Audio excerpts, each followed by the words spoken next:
लद्दाखमा भारतीय र चिनिया सेनाले 200 राउन्ड फायरिङ गरेका थिए। भारतीय विदेश मन्त्री एस जयशंकर र उनका चिनिया समकक्षी वाङ यी बीच 10 सेप्टेम्बरमा रुसमा भएको सम्झौता अघि चिनिया र भारतीय सेनाले प्योङयाङ तालको उत्तरी किनारमा 100 देखि 200 पटक गोली चलाएको खुलेको छ। अंग्रेजी पत्रिका इन्डियन एक्सप्रेसको रिपोर्ट अनुसार चुसुल सब सेक्टरमा भइरहेको फायरिङ सबैभन्दा गम्भीर थियो। यो पूरा घटनाबारे जानकारी एक सरकारी अधिकारीले इन्डियन एक्सप्रेसलाई भनेका छन्। उक्त घटना प्योङयाङ तालको उत्तरी किनारमा भएको हो। दुवै पक्षबीच 100 देखि 200 राउन्ड गोली चलेको थियो। यसअघि 7 सेप्टेम्बरमा चुसुल सब सेक्टरमा भएको फायरिङको विषयमा भारत र चीनले एक बयान जारी गरेका थिए। बयान अनुसार 45 वर्षमा पहिलो पटक एलसीमा गोलीबारी भएको थियो। भारतीय सेनाले यसबारे आफ्नो बयानमा भनेका थिए 7 सेप्टेम्बर सोमबारका दिन चिनिया सेना पीएलए का सैनिक एलसीमाथि भारतको एक पोजिसनतर्फ बढ्ने कोसिस गरेका थिए। हाम्रा सैनिकले उनीहरूलाई त्यहाँबाट लखेट्दा उनीहरूले हावामा थुप्रै राउन्ड फायरिङ गरेर हाम्रा सेनालाई तर्साउन कोसिस गरे। यसअघि चीनले सोमबार एलसीमा तैनात भारतीय सैनिकले एकपटक पुनः गैरकानुनी तरिकाले वास्तविक सीमारेखा पार गरेको र चिनिया सीमामा तैनात सैनिकमाथि वार्निङ शट फायर गरेको बताएका थिए। यद्यपि प्योङयाङ उत्तरी किनारमा 100-200 राउन्ड भएको फायरिङबारे दुवै देशले आधिकारिक रूपमा केही पनि भनेको छैनन्, जबकि यो गोलीबारी चुसुल सब सेक्टरमा भएको फायरिङभन्दा थुप्रै गुणा गम्भीर थियो। इन्डियन एक्सप्रेसले यो खबरलाई पहिलो पानामा लिड खबरको रूपमा प्रकाशित गरेको छ। भारतीय विदेश मन्त्री एस जयशंकर र चिनिया विदेश मन्त्री वाङ यी बीचको भेटघाटपछि दुवै पक्षले सम्झौता र प्रोटोकलको पालना गर्ने र तनाव बढाउने कुनै पनि कारबाही नगर्न सहमत भएका थिए। सन् 1996 र 2005 मा भएको भारत चीन सन्धिका कारण फेसअफका दुवै देशका जवानलाई बन्दुक प्रयोग गर्न अनुमति छैन। सीमा क्षेत्रमा देखिएको तनावको अवस्था अन्त्यका लागि भारत र चीनका विदेश मन्त्री बीचमा रुसमा भएको सम्झौतापूर्व वास्तविक नियन्त्रण रेखा एलसीमा दुई देशका सेनाबीच 200 राउन्ड गोली प्रहार भएको थियो। भारतका विदेश मन्त्री एस जयशंकर र चीनका विदेश मन्त्री वाङ यी बीच सेप्टेम्बर 10 मा रुसको मस्कोमा भएको भेटवार्ताका क्रममा तनाव कम गर्ने सहमति भएको हो। त्यसको ठिक पूर्व एलसीको प्योङयाङ तालको उत्तरी किनारमा दुई देशका सेनाबीच गोली हानाहान भएको हो। सो गोली हानाहान चुसुल सब सेक्टरमा 7 सेप्टेम्बरमा भएको भन्दा ठुलो थियो।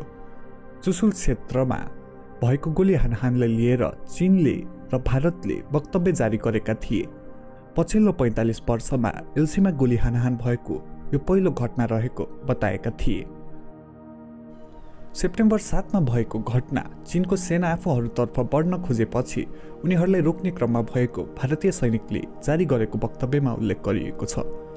चीनले त्यसअघि नै वक्तव्य जारी गरेर भारतीय सैनिकले गैरकानुनी रूपमा फेरि पनि चिनिया सैनिकमाथि वार्निङ शट्स फायर गरेको दावी गरेको थियो। तर दुवै देशले प्योङयाङ क्षेत्रमा भएको गोली हानाहानबारे आधिकारिक रूपमा केही बताएका छैन। दुई देशका विदेश मन्त्रीबीच भएको वार्तापछिको सम्झौतामा सबै कायम सम्झौता र नियमहरू पालना गर्ने र तनाव बढाउने खालका कुनै पनि गतिविधि नगर्ने सहमति भएको छ।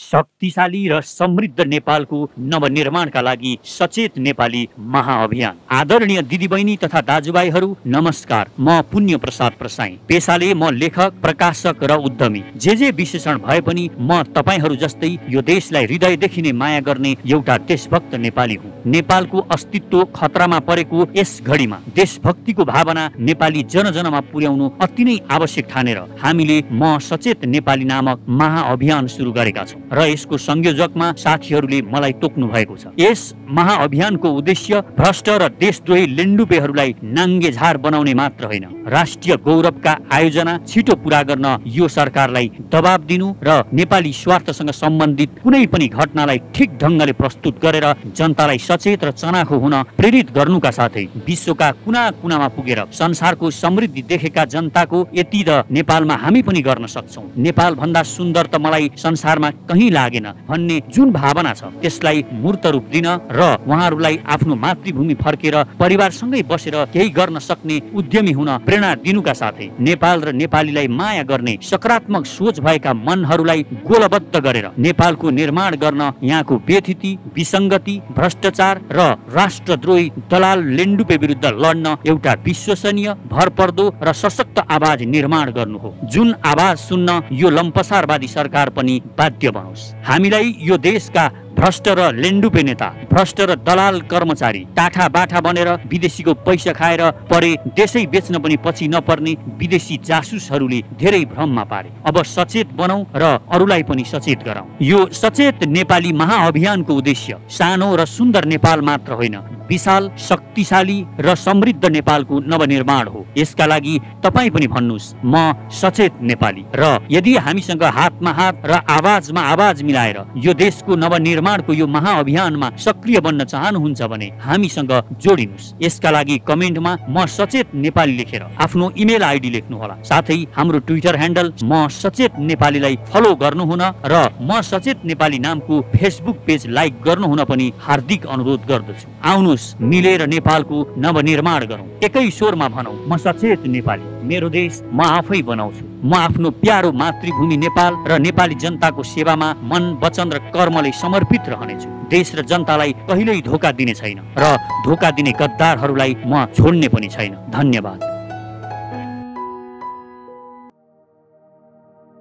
लद्दाखमा भारतीय र चिनिया सेनाले 200 राउन्ड फायरिङ गरेका थिए। भारतीय विदेश मन्त्री एस जयशंकर र उनका चिनिया समकक्षी वाङ यी बीच 10 सेप्टेम्बरमा रुसमा भएको सम्झौता अघि चिनिया र भारतीय सेनाले प्योङयाङ तालको उत्तरी किनारमा 100 देखि 200 पटक गोली चलाएको खुलेको छ। अङ्ग्रेजी पत्रिका इन्डियन एक्सप्रेसको रिपोर्ट अनुसार चुसुल सब सेक्टरमा भइरहेको फायरिङ सबैभन्दा गम्भीर थियो।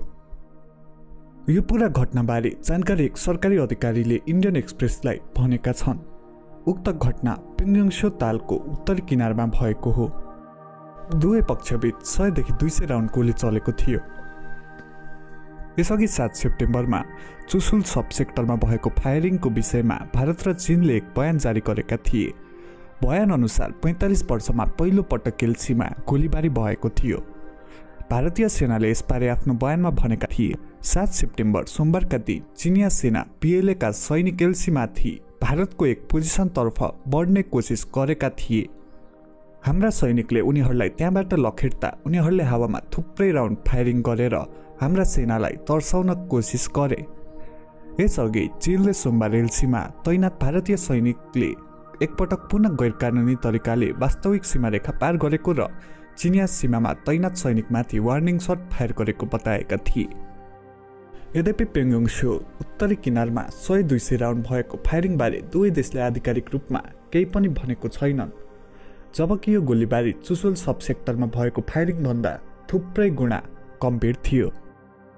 इन्डियन एक्सप्रेसले यो खबरलाई पहिलो पानामा लिड खबरको रूपमा प्रकाशित गरेको छ।